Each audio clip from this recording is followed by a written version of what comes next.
Hi పిల్లలు, మనం ఈరోజు 5వ తరగతి తెలుగు సాధన పత్రం 3 అంటే 5 అభ్యాస పత్రాలు అయిపోయిన తర్వాత ఇది సాధన పత్రం 3వది అన్నట్టు. ఒత్తుల పదాలు చదవడం, రాయడం, వీటికి సంబంధించిన సాధన పత్రం. సాధన చేద్దాం. వారం 3, సాధన పత్రం 3. మీరు ఇది సొంతంగా చేయండి. చేసి కరెక్ట్గా చేశారా లేదా అనేది దీంట్లో సరిచూసుకోండి. ఫస్ట్ బిట్ ధారాళంగా చదవడం, అర్థం చేసుకోవడం. దీంట్లో కింది వాక్యాలను 1 నిమిషంలో చదవండి. మనకి ఇక్కడ పేరాగ్రాఫ్ అనేది ఇచ్చాడు, దీన్ని మనం 1 మినిట్లో చదవాలి. ఇక్కడ నేను చదువుతున్నా చూడండి. ఉజ్జయిని పట్టణానికి దగ్గరలో ఒక నది ఉండేది. నది పక్కన ఉన్న చెట్టు కింద పుట్ట ఉంది. చెట్టు మీద పావురంతో పుట్టలోని చీమలు చెలిమి చేశాయి. ఒకసారి నదికి వరదలు వచ్చి నీరు పుట్ట దగ్గరకు చేరింది. భయంతో చీమలు చెట్టుపైకి పాకాయి. పావురం వెంటనే తన రెక్కల మీద చీమలను ఎక్కించుకొని అవతల తీరానికి చేరింది. బతుకు జీవుడా అని చీమలు ఊపిరి పీల్చుకున్నాయి. పావురానికి కృతజ్ఞతలు తెలిపాయి. ఇది మనకి పేరాగ్రాఫ్ అనేది ఇచ్చారు. ఏమైంది? ఉజ్జయిని పట్టణంలో ఒక నది ఉండేదంట. నది పక్కన చెట్టు కింద పుట్ట ఉండేదట. పుట్టలో ఏముండేది? చీమలు. చెట్టు మీద పావురం చీమలు ఫ్రెండ్స్ అన్నట్టు. ఒకసారి వరద వచ్చి పుట్ట దగ్గరకు నీరు వస్తే చీమలు చెట్టు పైకి ఎక్కితే పావురం అనేది వాటిని కాపాడి వేరే దగ్గరికి తీసుకెళ్ళింది.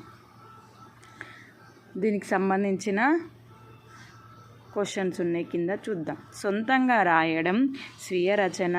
పై పేరా చదివి కింది ప్రశ్నలకి జవాబులు రాయండి.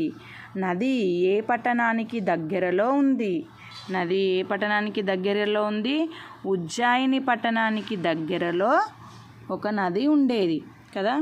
ఉజ్జయిని పట్టణానికి దగ్గరలో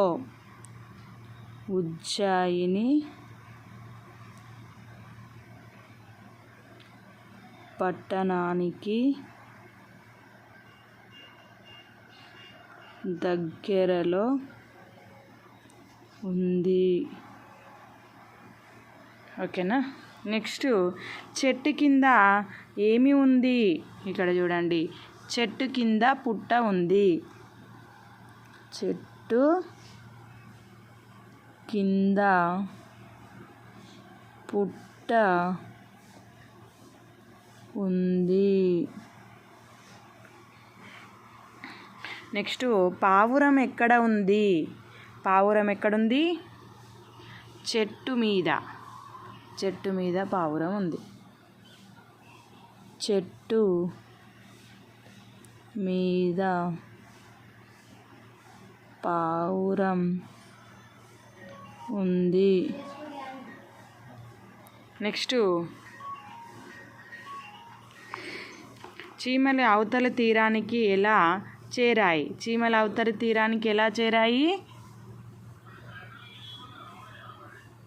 పావురం తన రెక్కల మీద చీమలను ఎక్కించుకొని అవతలి తీరానికి చేర్చింది.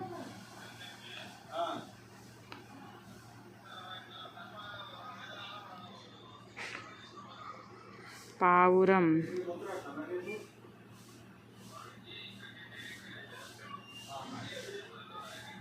తన రెక్కల మీద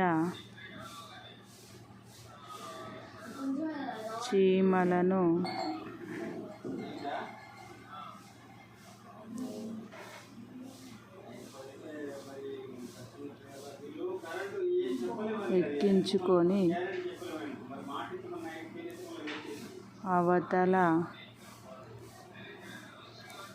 తీరానికి చేర్చింది. పావురానికి చీమలు ఎందుకు కృతజ్ఞత తెలిపాయి. ఎందుకు తెలిపాయి? వాటిని కాపాడినందుకు. వాటిని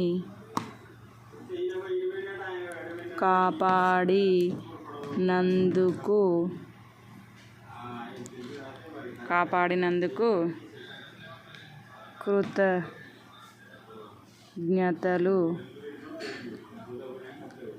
తెలిపాయి.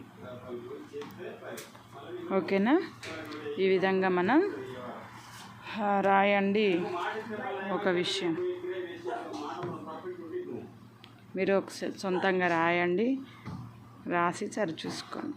ఓకేనా పిల్లలు? Thank you for watching.